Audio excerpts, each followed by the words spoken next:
제6부 오전 10시 임시감금이다. 간수가 말했다. 기호는 일반 감방에 수용되리라는 것을 깨달았다.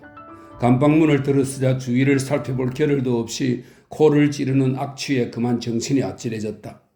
도살장이나 게장에서 나는 오줌똥 냄새였다.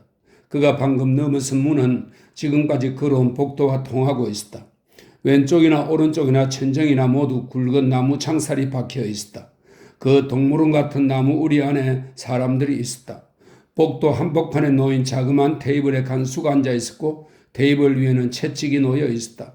짤막한 자루에 넓이가 손바닥만 하고 두께는 손가락만한 가죽이 달린 채찍, 일종의 무기였다. 저기 가만히 있어, 개새끼 같으니라고 간수가 욕을 했다.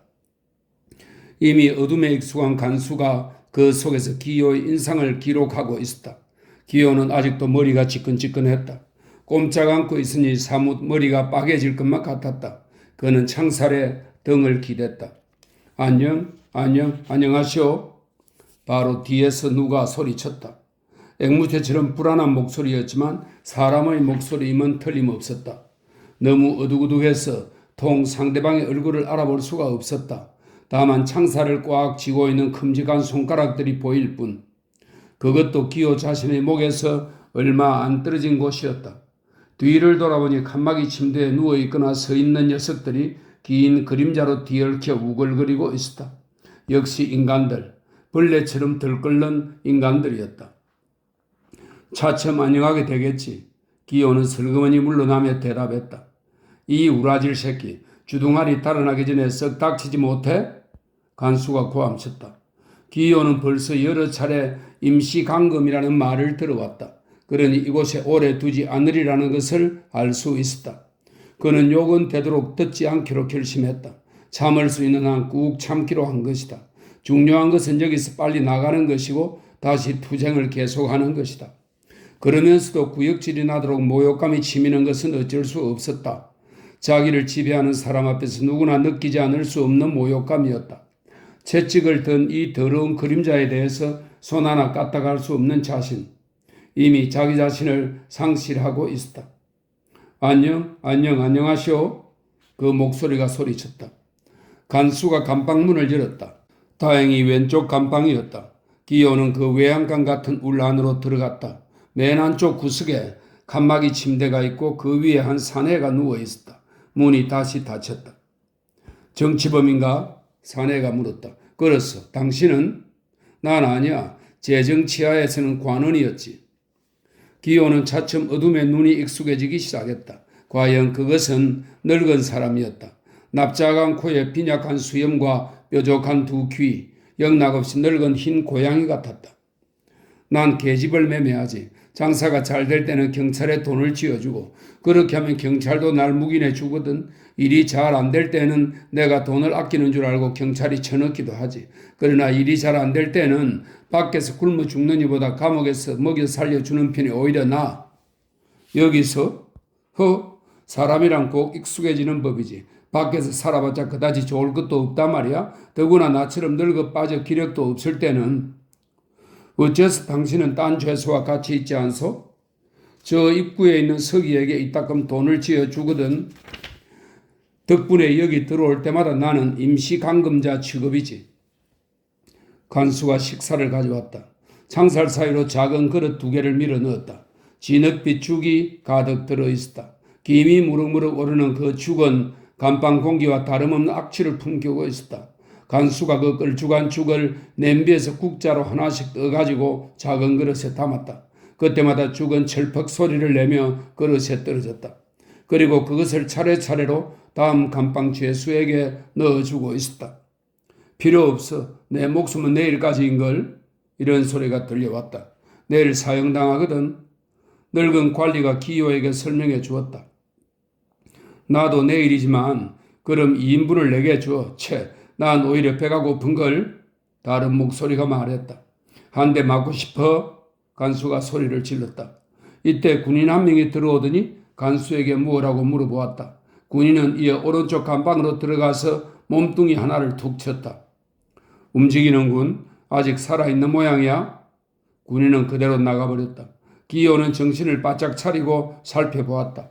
아마 자기도 같은 신세일 테지만 그렇게도 죽음이 절박한 그 목소리들이 대체 어느 그림자에서 나온 것인지를 알고 싶었던 것이다.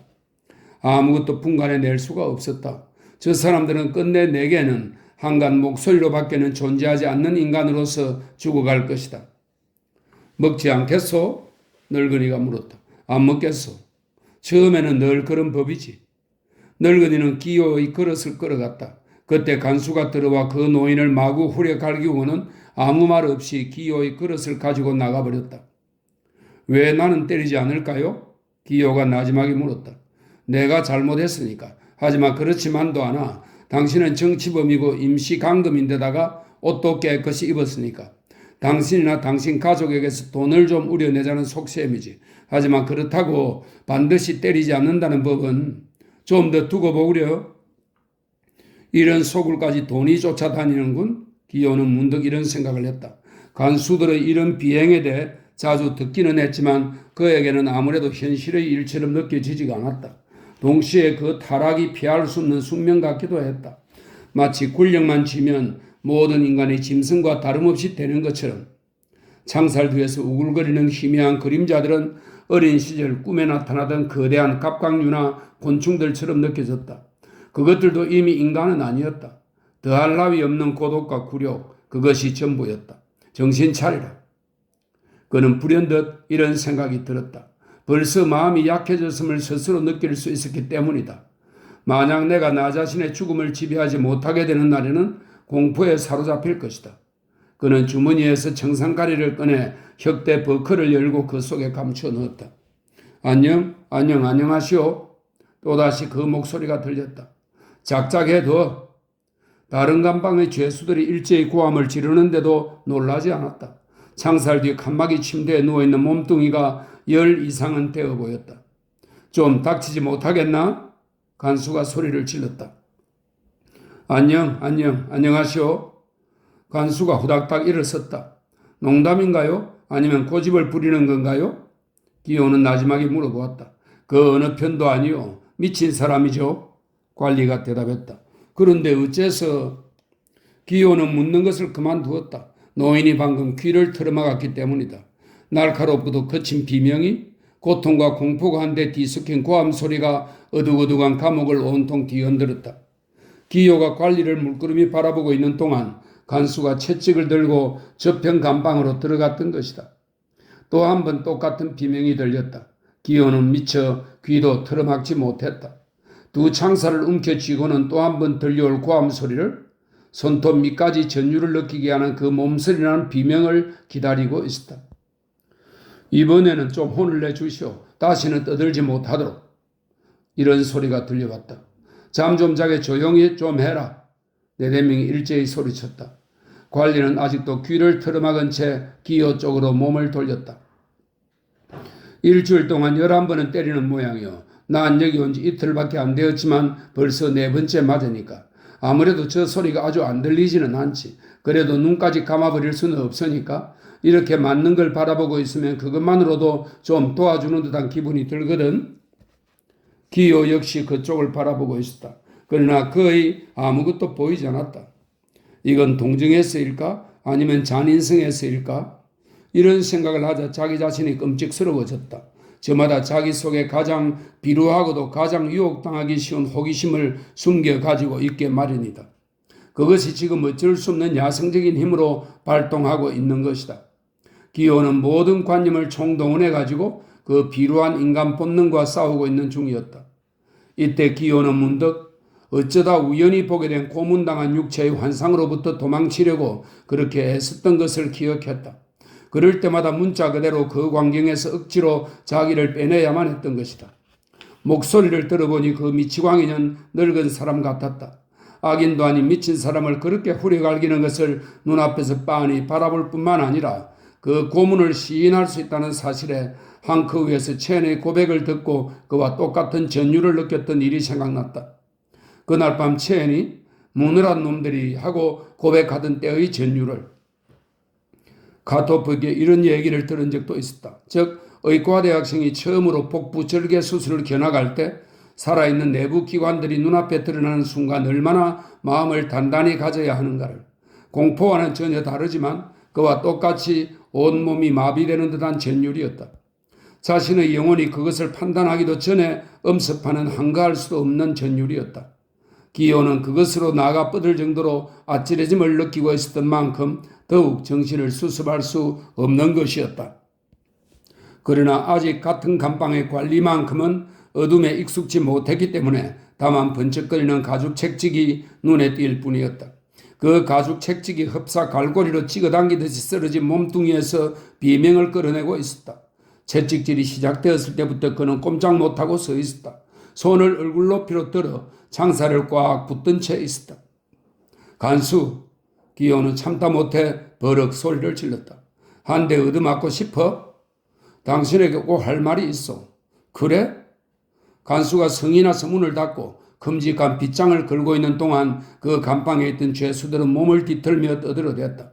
그들은 이른바 정치범이라는 자들을 미워하고 있었다. 간수, 해봐요. 한번 멋지게 해봐요. 간수는 바로 기호 앞으로 와서 마주 서 있었다. 창살 하나가 간수 몸의 절반을 수직으로 갈라놓은 듯이 보였다. 그 얼굴에 더없이 추악한 분노의 빛이 드러나 있었다. 자기의 권력이 부인당했다고 생각하는 바보의 분노였다. 그러나 그 얼굴은 그다지 야비한 편은 아니었다. 단정하고 별로 특징 없는 얼굴이었다. 내 말 좀 들어보시오. 기호가 입을 열었다. 둘은 서로의 눈을 노려보고 있었다. 간수가 기호보다 더 컸다. 기호는 자기 머리 양쪽의 창살을 움켜잡고 창살에 바짝 다가붙어 있었다. 어찌된 영문인지 채 깨닫기도 전에 기호는 자기 왼손에 터지는 듯한 아픔을 느꼈다. 간수가 등 뒤에 갖고 있던 채찍으로 힘껏 내리친 것이었다. 기호는 자기도 모르게 비명을 지르고 말았다. 잘한다, 그래야지. 늘 같은 놈만 때리지 말고. 맞은편 감방에서 죄수들이 떠들어대는 소리가 들려왔다. 기호의 두 손은 어느덧 아래로 내려져 있었다. 자신도 모르게 손이 본능적인 공포에 사로잡혀 제멋대로 움직인 것이다. 그래도 아직 할 말이 있어? 간수가 물었다. 채찍은 지금 두 사람 사이에 있었다. 기호는 이를 악물었다. 상대방에서 눈을 떼지 않은 채 다시 두 손을 창살로 가져갔다. 몹시 무거운 것이라도 들어 올릴 때처럼 손을 올리기 힘들었다. 그가 서서히 손을 올리는 동안 간수는 약간 거리를 두기 위해서 설мет이 뒤로 물러섰다. 철썩 채찍이 울렸다.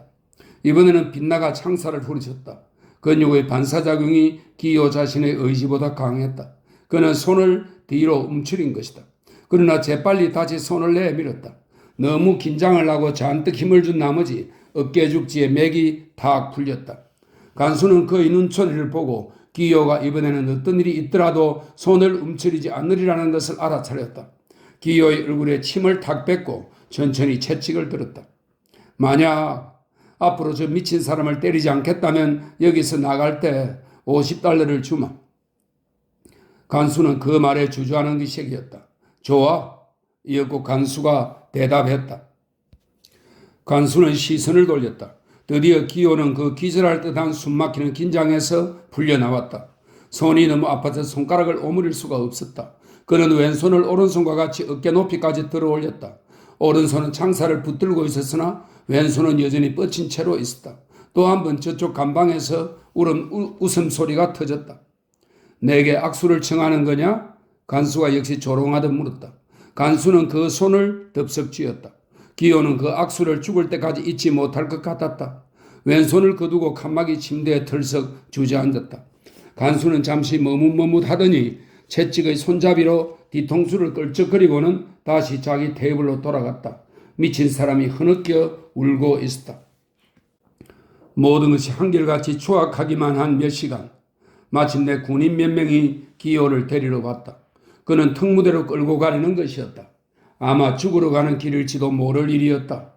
그러나 이곳을 나간다는 기쁨이 너무도 강렬한 데는 자기 자신도 놀라지 않을 수 없었다. 마치 자기 자신의 더러운 부분을 그 감방 속에 털어버리고 나가는 기분이었다. 들어가. 중국인 경비병 한 명이 기호의 어깨를 밀었다. 그러나 아주 가볍게 미는 신용을 했을 뿐이었다. 경비병들은 난폭하게 구는 것을 아는 모양이었지만 상대가 외국인일 때는 좀 부드럽게 취급했다. 그리고 중국인이 볼 때는 기요가 일본인이든 유럽인이든 어쨌든 외국인임은 틀림없었다. 괜히의 손짓으로 경비병들은 그대로 문 밖에 남았다. 기요는 부어오른 왼손을 주머니 속에 감추고 상대방을 지켜보면서 괜히의 테이블 쪽으로 걸어갔다. 그 역시 기요의 눈을 지켜보고 있었다. 면도를 한 네모난 얼굴에 삐뚤어진 코와 짧게 깎은 까칠한 머리. 사람을 사형에 처하는 놈이란 모두 비슷비슷하구나. 순간 괜히는 테이블 위에 놓인 권총 쪽으로 손을 내밀었다. 아니, 그는 담배 케이스를 집었다. 케이스를 기요에게 내밀었다. 아니, 피우지 않습니다. 감옥의 일반 식사는 지독하지 당연한 일이기는 하지만 어디 나하고 같이 식사나 할까요? 테이블 위에는 커피와 우유 그리고 차찬 2개의 빵 몇 조각. 빵만 먹죠. 고맙소. 괜히는 미소를 지었다. 물론 당신이나 나나 같은 자주둔자에서 따를 텐데. 기요는 테이블 앞에 선 채로 어린애처럼 빵을 뜯어먹었다. 의자는 없었다. 그 더러운 감옥에서 나오자 그에게는 모든 것이 너무 경쾌하게 보여 오히려 현실감이 나지 않았다. 자기 목숨이 위태롭다는 것도 잘 알고 있었다. 그러나 죽음조차도 이제는 매우 간단해 보였다. 괜히가 공연히 아무 속셈 없이 친절을 베풀리는 만무였다. 백인인 그가 이 요직을 맡게 된 것은 우연한 일에서거나 아니면 탐욕 때문이었을 것이다. 기요는 그에게서 아무 공간도 느끼지 못했다. 그가 바라는 것은 다만 긴장해서 해방되는 것이었다. 감옥에서의 그 극도의 긴장에서 벗어나고 싶었다. 지친 자기 자신 속에서 모든 피난처를 발견해야 하는 것이 얼마나 견딜 수 없는 일인가를 지금 깨달았던 것이다. 전화벨이 울렸다. 여보세요? 네, 지조로 기요시의 말씀이죠? 이 지조로 기요시는 기요는 기요시의 약칭이었습니다. 지조로 기요시 말씀이죠? 물론이죠. 지금 여기 와 있습니다. 괜히가 전화를 받았다. 당신이 아직 살아있느냐고 묻는군. 그는 기요에게 알려주었다. 왜 부르셨습니까? 우린 서로 얘기하면 잘 이해가 될 것으로 아는데 또 전화. 네, 아니요. 지금 그에게 우리가 서로 이해할 수 있으리라고 말하던 참이요. 총살했다고요? 그럼 다시 걸어주십시오. 전화를 받으면서도 그는 기요의 눈을 빤히 쳐다보고 있었다. 어떻게 생각하시오? 그는 수화기를 놓으며 기요에게 물었다. 아니, 아무 생각도. 괜히는 눈을 깔더니 다시 눈을 들었다. 살고 싶을 테지? 어떻게 사느냐에 달렸죠. 마찬가지로 죽는데도 여러 가지 방법이 있지. 하지만 마음대로 선택할 수는 없어. 그럼 사는 방법은 항상 마음대로 선택할 수 있는 것으로 아나? 괜히는 지금 자기 자신의 경우를 생각하고 있었다. 기요도 근본적인 문제는 절대로 양보하지 않기로 결심하고 있었다. 하지만 공연히 그의 비위를 건드릴 생각은 조금도 없었다. 그 점 난 모르겠는데요. 당신은 뭐라든가 인간의 존엄이라든가 그것 때문에 커뮤니스트가 되었다더군 정말이요? 처음에 무슨 영문인지 몰랐다. 아까 괜히가 다시 걸어주십시오 하던 전화가 걸려오기를 기다리느라 긴장하고 있던 기요는 대체 어떤 의도로 이런 괴상한 질문을 하는 건가 하는 의심이 들었다. 정말 그런 문제에 흥미를 느끼십니까? 이렇게 반문했다. 당신이 상상하는 이상으로. 그 어조에는 위협이 깔려 있었다. 기요는 대답했다. 내 생각으로는 코뮤니즘이 내가 같이 싸우고 있는 사람들에게 인간의 존엄을 돌려줄 것으로 알고 있는데요. 코뮤니즘의 반대편은 어떤 경우에나 그들이 인간의 존엄을 가질 수 없도록 하죠. 내 대답은 듣지 않는군요. 그럼 왜 그런 질문을 했습니까? 대체 뭘 가지고 인간의 존엄이라고 하는가? 그런 건 아무 의미도 없는 말이야. 다시 전화가 울렸다. 이번엔 내 목숨인가? 문득 기요의 머리를 스친 생각이었다. 괜히는 수화기를 들지 않고 내버려 두었다. 그야 굴욕의 반대죠. 기요가 대답했다. 나처럼 방금 그런 곳에서 나온 사람이라면 그 의미를 알 수 있을 겁니다. 전화벨이 울렸다. 괜히는 전화기 위에 손을 얹었다. 자, 당신들의 무기는 어디다 감추었소? 그는 수화기도 들지 않고 불쑥 이렇게 말했다. 전화기는 내버려 두시오. 이제 나도 그 계략을 알겠소. 그는 전화가 걸려오는 것도 순전히 그들이 꾸민 연극이라고 생각했다. 순간 기요는 휙 윗몸을 숙였다. 괜히가 뽑아놓았던 근총 2개 중 하나를 머리에다 집어 던지려고 했기 때문이다. 그러나 괜히는 그대로 권총을 다시 테이블 위에 놓았다. 더 좋은 수가 있지. 이 전화건은 곧 알게 될 걸. 과연 그게 계략인지 어떤지 말이야. 어때? 공문하는 걸 본 적이 있나? 기호는 왼손을 주머니 안에 넣은 채 부은 손가락을 오므려 보려고 했다. 정상가리는 왼쪽 주머니에 들어있었다. 입으로 집어 넣어야 할 때 손이 말을 안 들어 떨어뜨리지는 않을까 걱정이 되었다. 적어도 고문을 당한 사람들은 보았어. 무기가 있는 곳을 왜 내게 묻는 거요? 당신도 알고 있을 텐데. 그렇지 않으면 곧 알게 될 텐데. 그랬어요? 코뮤니스트들은 도처에서 소탕되고 있어. 기호는 아무 대답도 하지 않았다. 소탕되고 있단 말이야? 잘 생각해봐. 만약 우리를 위해서 일해준다면 목숨을 건질 수 있고 또 아무도 모르게 깜짝같이 살아날 수 있단 말이야. 탈주한 걸로 해줄 테니까. 진작 그 말을 꺼냈어야 할 일이지. 기호는 속으로 생각했다. 별로 바라던 바도 아니지만 신경이 너무 과민해지니 익살맞은 기분도 들었다. 그러나 이런 경우 경찰이란 흐리멍덩한 언질 따위로는 만족하지 않는다는 것을 잘 알고 있는 터였다. 한편 괜히의 그런 흥정이 놀랍기도 했다. 너무도 상투적인 경찰의 수법인지라 오히려 그런 것을 여기서 꺼내리라고는 예기치 못했던 것이다.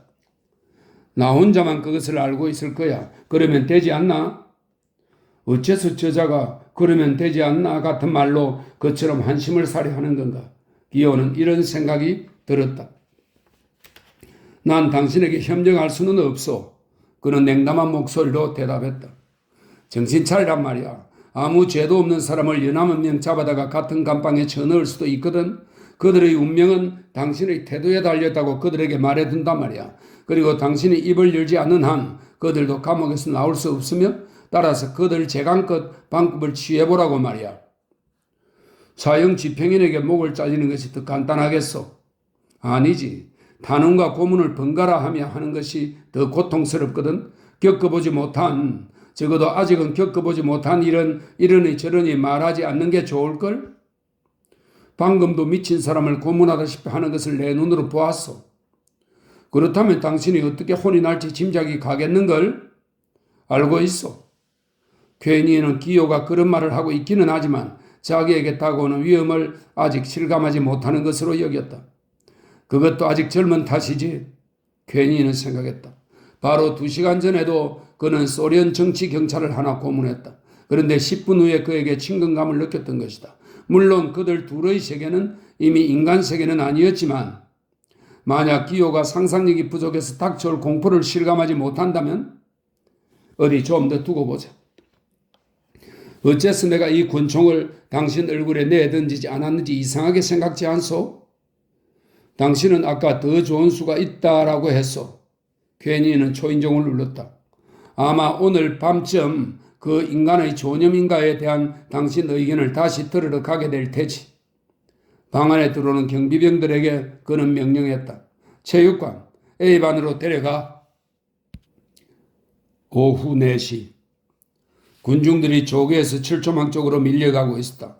클라피크도 그 군중 속에 끼어 있었다. 사형 집행형리가 되 레피블리크가를 지나가고 있었다. 구부정한 군도를 어깨에 메고 모젤에 권총을 찬 호위병을 뒤에 거느리고 있었다. 클라피크는 휙 돌아서서 조개 안으로 들었었다. 기호는 체포되고 저항하던 코뮤니스트 군도 소탕되고 수많은 동조자들이 유럽인 거주 지역에서까지 피살되었다. 괜히는 그에게 오늘 저녁까지 시간 여유를 주었다. 그 이상의 보호는 기대할 수 없다. 가는 곳마다 일어나는 총소리, 바람결에 마치 총소리가 점점 자기에게로 다가오는 듯하고 그 총소리와 더불어 죽음 역시 시시각각으로 다가오는 듯 했다. 죽고 싶지 않아. 이새로 내뱉듯이 중얼거렸다. 문득 정신을 차려보니 자기도 모르는 사이에 뛰어가고 있었다. 부두에 다다랐다. 여권이 없다. 배표를 살 만한 돈도 없다. 여객선 셋, 그중 하나가 프랑스 배였다. 클라피크는 달리던 것을 멈추었다. 방수 포장을 씌운 구명보트 속에 숨을까?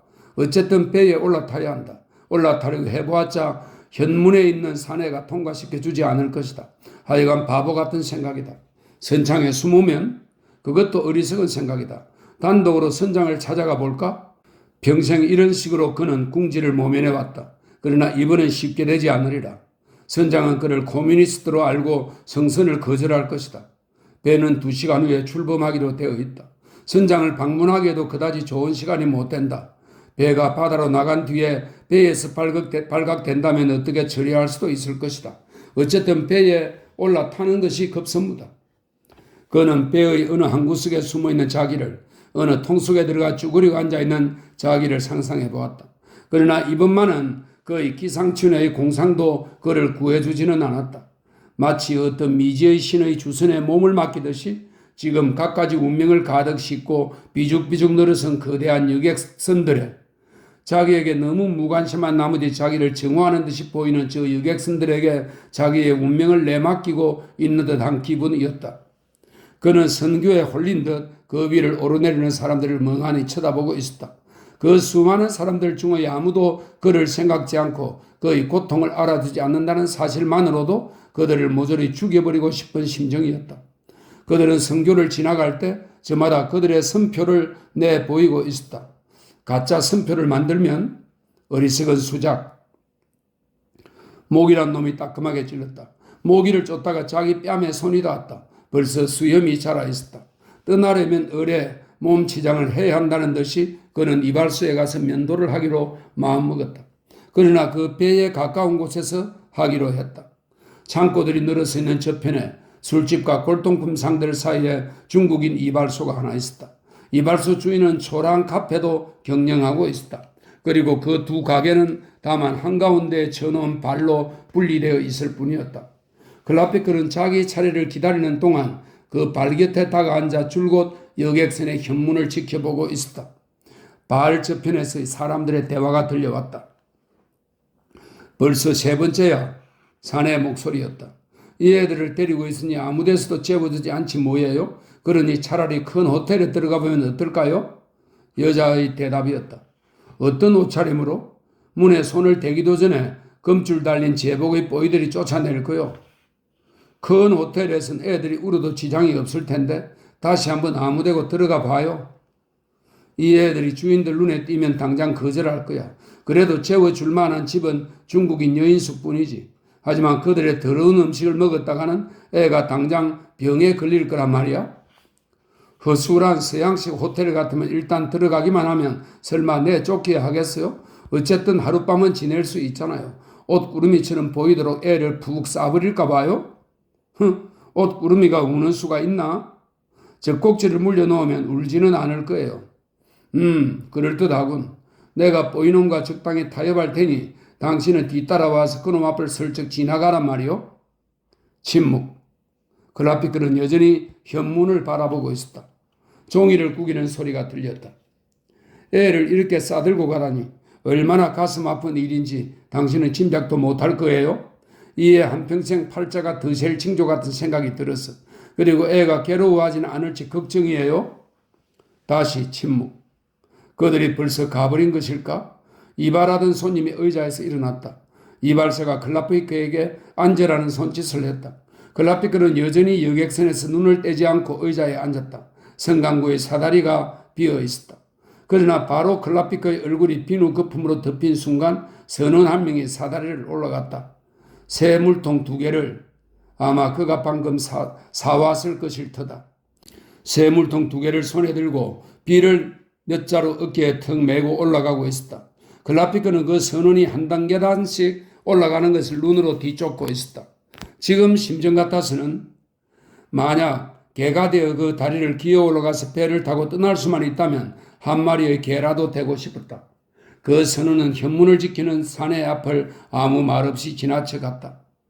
클라피크는 세면대 위에 돈을 내던지고 부랴부랴 목에 건 수건을 풀어던지고는 밖으로 나갔다. 얼굴은 온통 비누칠을 한 채였다. 그는 넉마 가게들이 있는 곳을 알고 있었다. 행인들이 그의 얼굴을 자꾸 쳐다보며 지나갔다. 한 여남은 그럼 가다가 되돌아와서 얼굴을 씻고 다시 밖으로 뛰어나갔다. 닥치는 대로 넉마 가게에 뛰어들었다. 거기서 쉽게 푸른 선원복을 구했다. 그는 불이 나게 호텔로 돌아가서 옷을 갈아입었다. 비든지 비슷한 것을 몇 자루 사야 할 테지. 호텔 보이한테 낡은 비를 산다. 바보 같은 수작. 대체 뱃놈이 무엇 때문에 비를 들고 육지를 쏘다니고 있겠는가? 더 멋지게 보이려고? 바보 수작 마라. 그자가 비를 메고 현문을 지나간 것은 방금 육지에서 그것을 사왔기 때문이다. 어쨌든 비는 마땅히 새 것이어야 한다. 자, 새 것을 사러 가자. 그는 대뜸 평소의 글라피크다운 기질을 발휘해 잡화상으로 뛰어들어갔다. 영국인 저문의 업신여기는 시선을 받으며 그는 소리를 질렀다. 이걸 집어주어. 비를 어깨에 메고 휙 돌아서다가 놋 램프를 땡그렁 땅에 떨어뜨리고는 밖으로 나왔다. 일부러 야단스럽게 수선을 떨기는 했지만 사실 이걸 집어주어야말로 그가 느낀 그대로를 표현한 것이었다. 이제까지는 그는 양심의 가책에서 그리고 두려움에서 불안한 연극을 해왔다. 그러나 내색은 안 하면서도 속으로는 실패하려니 하는 불안을 떨쳐버릴 수가 없었다. 그는 아무렇게나 옷을 입어서 아직 서는 티는 나지 않았지만 그 점원이 자기를 멸치하는 기색을 보였다는 것 자체가 변장이 성공할 수 있다는 사실을 증명해 준 셈이었다. 비를 어깨에 메고 걸어가면서 그는 모든 사람의 눈을 바라보았다. 자기를 바라보는 사람들의 눈에서 새로운 신분의 자기를 인정해주는 기색을 엿보려는 것이었다. 아까 현문 앞에 서 있을 때와 마찬가지로 자기 운명이 얼마나 일반 사람들에게는 무관심한 것인가를, 그리고 자기 운명은 오로지 자기에게만 중요한 것이라는 사실을 다시 한번 느끼고 어처구니가 없었다. 아까도 승객들은 부두 위에 우두커니 서 있는 그를 거들떠보지도 않고 선교를 올라가고 있었다. 그가 이 육지에서 피살될지도 모르는데 말이다. 그런데 지금도 행인들은 가짜 선원을 역시 그저 덤덤하게 바라볼 뿐이었다. 아무도 그를 보고 군중 속에서 뛰어나와 깜짝 놀라거나 또는 그를 아는 체 하는 사람도 없었다. 수상히 여기는 표정조차 없었다. 자기를 놀래주려고 가짜 인생을 꾸민 것도 아니고 이번에는 어쩔 수 없는 궁지에 몰려 그렇게 된 것이다. 그리고 진정한 자기 삶의 운명이 그 가짜 인생 여하에 달려있다 해도 지나친 말이 아닐 것이다. 그는 목이 말랐다. 중국인 바에 발을 멈추고 비를 내려놓았다. 한 잔 마시자. 실은 목이 마른 것이 아니라 또 한 번 시험을 해보려는 심사였다는 것을 깨달았다. 옷을 갈아입은 후로는 자기를 보는 주위의 눈초리들이 벌써 달라졌다. 평소에 그의 망상증을 상대해주던 대상이 이번에는 자기를 둘러싼 군중으로 되었던 것이다.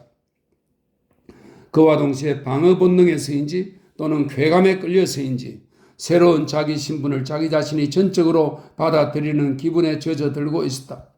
돌발적으로 그것도 아주 우연히 생애 최고의 성공에 부딪힌 것이다. 아니, 도대체 인간들이란 존재도 하지 않는 것이다. 옷 한 벌로 넉넉히 자기 자신으로부터 탈출할 수 있으며 남들 눈에서 새로운 자기 삶을 발견할 수 있으니까.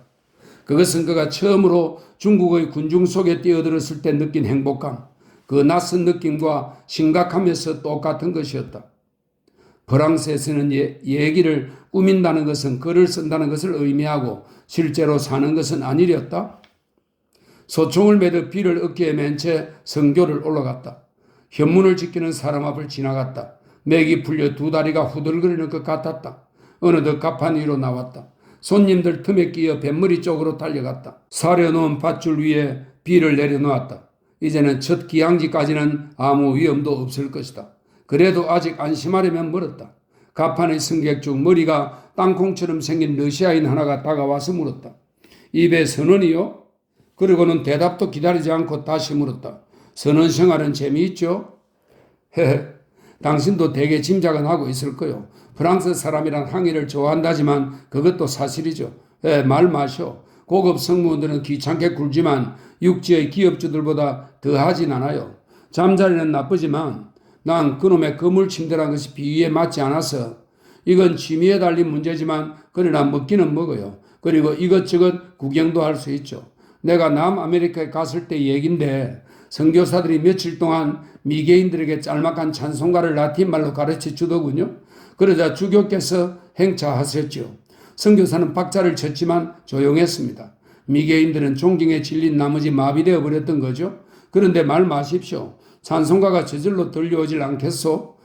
여보, 선교사의 말밖에 들어본 적이 없는 숲속의 앵무새란 놈들이 아주 열심히 찬송가를 부르는 거요. 그리고 생각해 보세요. 지금부터 10년 전에 말이요. 셀레베스 제도 앞바다에서 아라비아 범선들이 떠내려오는 것을 본 적이 있지. 거기에는 야자 열매 같은 것이 조각되어 있었어. 한데 패스트에 걸려 죽은 송장들이 잔뜩 실려 있지 않겠소? 배전에 이렇게 팔을 쭉 늘어뜨리고 말이오. 그 위에는 갈매기 떼가 소용돌이처럼 맴돌고. 정말이지. 그 참 좋은 구경을 했군. 나도 7년 전부터 항해를 했지만 아직 그런 것은 본 적이 없는걸. 인생의 예술적 수법을 감해야 한단 말이오. 여보, 그것으로 예술을 만들려는 것은 아니오. 아, 천만의 말씀? 그것으로 인생을 더욱 풍부하게 하려는 거지. 그만해 둡시다. 그는 상대방의 배를 툭 두드리고 조심스레 돌았었다. 그때 낯익은 자동차 한 대가 성교 앞에서 멎었기 때문이다. 페라리 프랑스로 돌아가는 것이다. 보이가 출발 신호의 종을 울리며 1등 갑판을 돌기 시작했다. 그 종소리 하나하나가 클라피크의 가슴 속에 은은히 꼬리를 끌며 울렸다. 유럽이다. 이제 축제는 끝났다. 자, 유럽이다. 그 유럽이 차츰 다가오는 것만 같았다. 그러나 이미 해방의 종이 아니고 감옥의 종처럼 울려오는 것이다. 죽는다는 위험만 없다면 그대로 다시 육지에 내리고 싶었다. 3등바는 열렸소? 그는 러시아인에게 물어보았다. 벌써 1시간 전부터죠. 바다로 나갈 때까지는 누구든지 들어갈 수 있지요. 클라피크는 그의 팔을 붙잡고 말했다. 자, 가서 실컷 마십시다.